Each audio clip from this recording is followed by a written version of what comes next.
Good day. This is the series on resiliency. This is a platform welcoming all crime survivors through the Office of Victim Advocate. This is part 7 of 8 on resiliency. Today, we're going to share stories of famous people around the world who have turned tragedy into triumph. What sets these individuals apart from others? And what lessons can we take away from their experiences? Also, we're going to highlight the ways they have been able to overcome hardships in their lives. To start, I wanted to share a quote with you by Maya Angelou, who said, "You may encounter many defeats, but you must not be defeated. In fact, it may be necessary to encounter the defeats so you can know who you are, you can rise from, and you can still come out of it."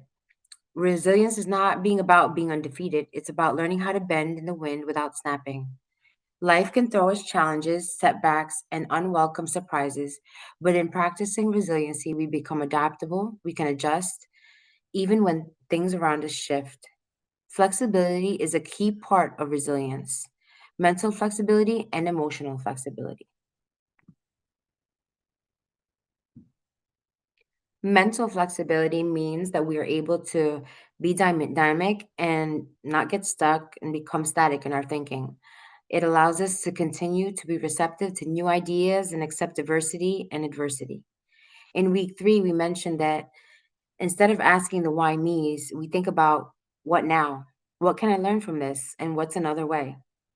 Emotional flexibility means we can allow ourselves to feel all of the feelings without it defining who we are. In recent weeks, I have seen on social media accounts that discuss emotional and mental well being mention that the brain cannot distinguish what is true and false. So when you tell it something, it will essentially believe it. I think that is part of the reason why I place so much focus on the mantras that we do every week. It is important to tell ourselves positive things to combat the many negative things we tell ourselves every day. Another key aspect of flexibility is allowing ourselves permission to shift, make adjustments as needed. Yes, especially when it means it's not what we planned. And also allow ourselves to be painters and redesign as needed. Another great way to view the importance of flexibility is by envisioning a tree in a storm. I remember growing up in the tropics during typhoon season. I recall looking up and seeing the trees sway back and forth. The rigid branches would break and the flexible ones would survive. Flexibility does not equate to one's weakness, but rather showcases one's strengths. Tragedy into triumph. Some examples of folks who have endured hardships in their lives and did not allow their experiences to define them are Oprah Winfrey, Nelson Mandela, and Bethany Hamilton, to name a few. Oprah Winfrey was born into poverty, experienced trauma, and faced many setbacks throughout her life. Rather than letting it define her, she utilized her experiences along with her influence over time to promote the importance of connection. Nelson Mandela spent 27 years of his life imprisoned, utilizing that time to self reflect and then utilized his voice to influence shifting in a deeply rooted apartheid in South Africa. Through his activism, he became his country's first Black president and promoted democracy. Bethany Hamilton, a teenage surfer who survived the shark attack, continued to work on conditioning and adapting to continue to work in her craft despite losing an arm during the attack. So much of what these individuals have done in their lives is so admirable, as the mental and emotional strength to decide to move forward is unprecedented and is a great display of resilience.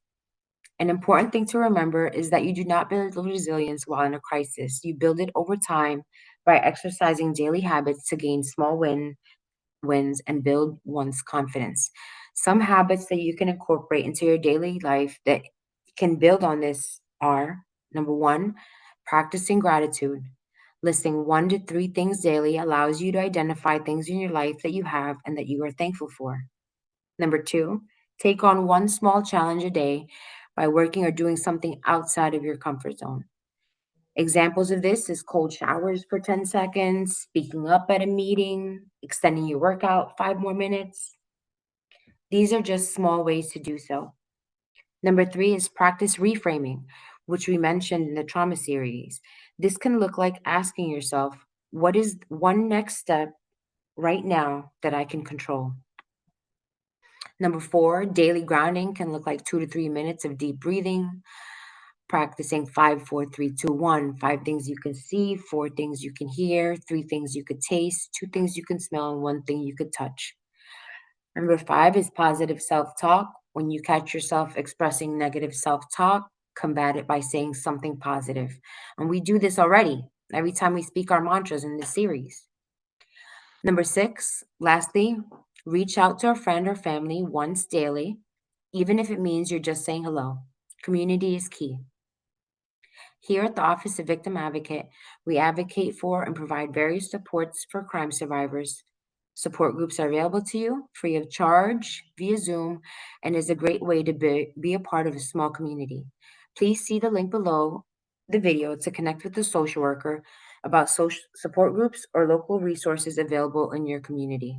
If you're struggling or in need of support, calling 988 is a crucial step. The 988 Lifeline offers free, confidential, and 24/7 emotional support for individuals facing mental health struggles, substance use concerns, or emotional distress. As we conclude today, I wanted to share a gentle reminder that your thoughts become your words and your words become your actions. A mantra that we can continue with is every small step forward is a win. Each step builds momentum towards my goal. Again, every small step forward is a win, and each step builds momentum towards my goal. Thanks for joining, and see you next week.